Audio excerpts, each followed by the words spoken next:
1970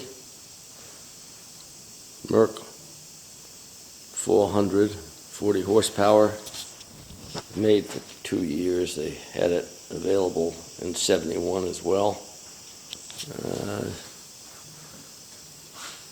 It's the capacitive discharge version of the 350. They upped the piston size and tried to get a little more horsepower out of it. This one was given to me the other day, and I threw it on the junk heap.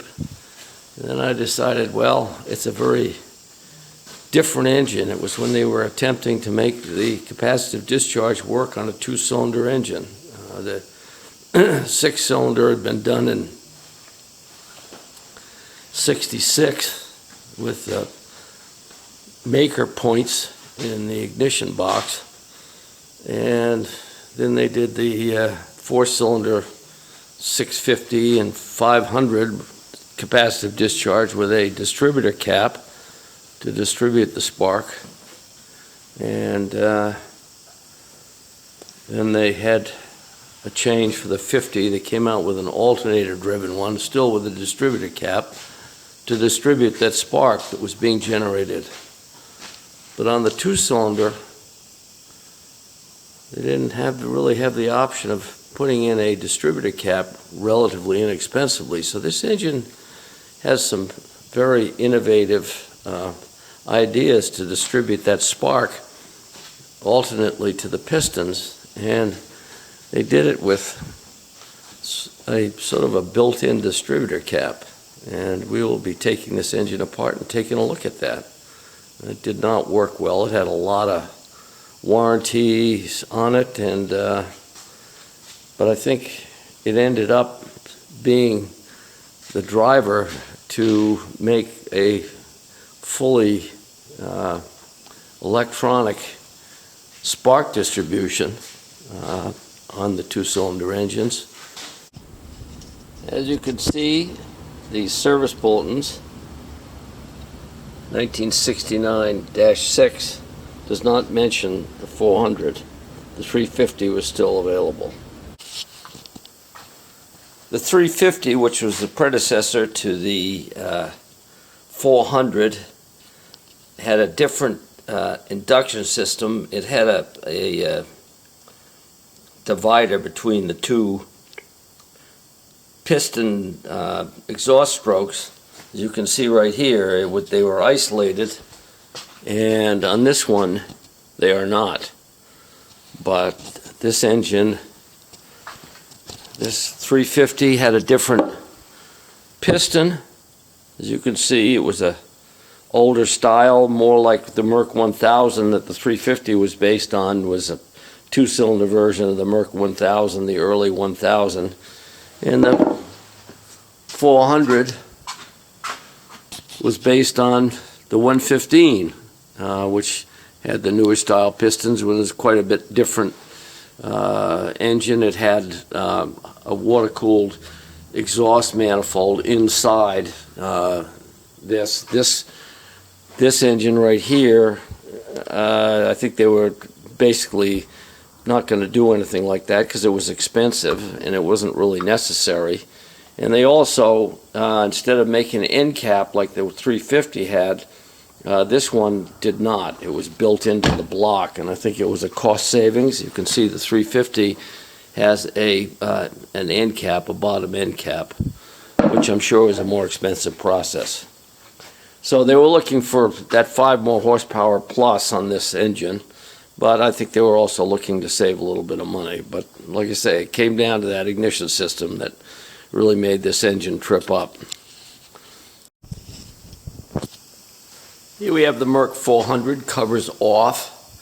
You can see the pickup right here, or the trigger, and you can see one of the magnets on the edge of the flywheel right here. There's another one at 180 degrees mounted on the other side of the magnet. And if you look,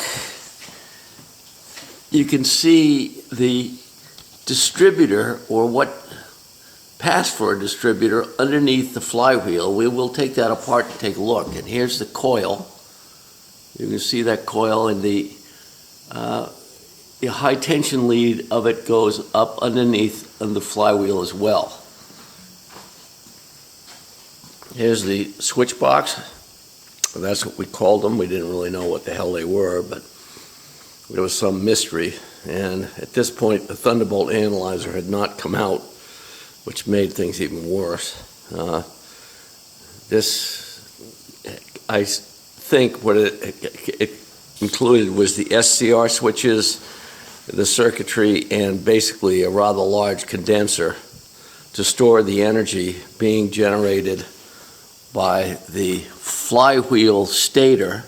Unlike some of the earlier flywheels and later flywheels, this thing had a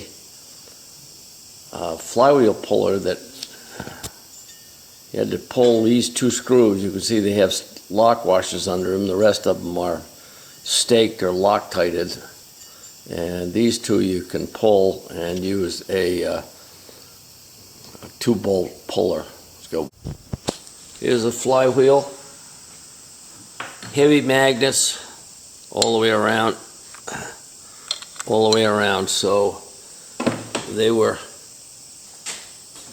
generating electricity in these individual coils here. I'm not exactly sure what they use the outer ring for, but typically in all these are the two coils that provided the power to the ignition system, or the condenser here. And if you look very carefully, now you get to see this is the rotor. This part right here is pressed down on the crankshaft. There's a blank. This doesn't just sit any old position, but it's got a cutaway, and there's a slice in this piece, and it's pressed down on top of the crankshaft. After the distributor cap is this outer ring here, and you can see the wires going into it, the high tension wires. You can see the high tension wire going into it from the coil, and then high tension coming out of it going to the spark plugs.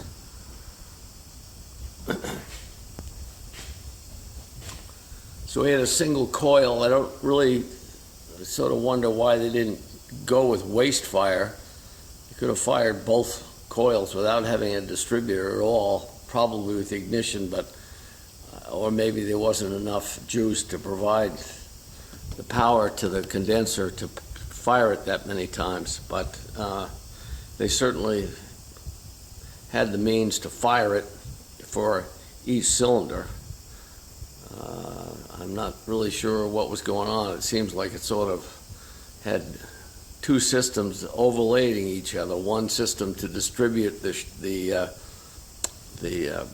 power to the coil, and that was triggered by the magnet, and that was the timing. Those outer magnets on the flywheel, like right there.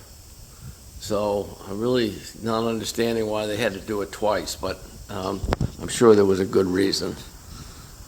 And this was really the problem for this engine, probably more than anything else, was this distributor system right here.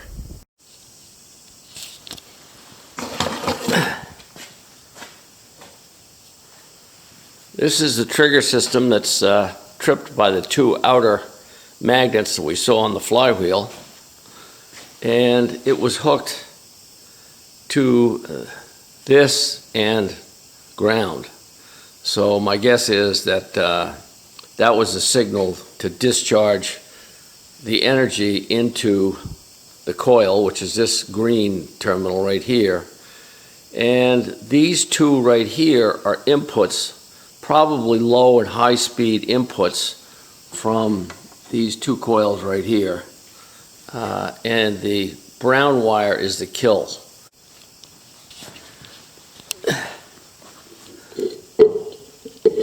Again, these little magnets on the outer edge of the flywheel were induced a current into the coil of wire, which you can see if you look really carefully between those two poles, and that would generate a signal which could be transferred into an SCR switch or an SRC switch inside of that switch box that we saw that has the condenser in it. And if you look real careful, you can see what looks like gray-white modules beside that coil. And they used to talk about that as that was the secret to the whole thing. That was the Texas quartz sand, big granule sand that they put in there. For some reason, they felt it was very important to have it in there to keep the ignition system from leaking or whatever. I really never understood that, but we never were told how these systems worked back then either. So maybe somebody can clear up about that sand business. The distributor cap and the rotor, you pry up and pull off. So the rotor, if you look, has a flat in it, and the crankshaft also has a tapered flat in it. So the rotor will pull right up out of it. As you can see, here's the rotor, metal banding, energized, and you can see where it's been sparking about 180 degrees off of each other. And each time it sparks, you can see the pickups. There's the feed right there, and there's one pickup, one spark plug, and there's the other spark plug right there. And as you can see, this goes for 180 degrees, so at any point, I guess, it fires, it gets one or the other. Vent tube for the distributor.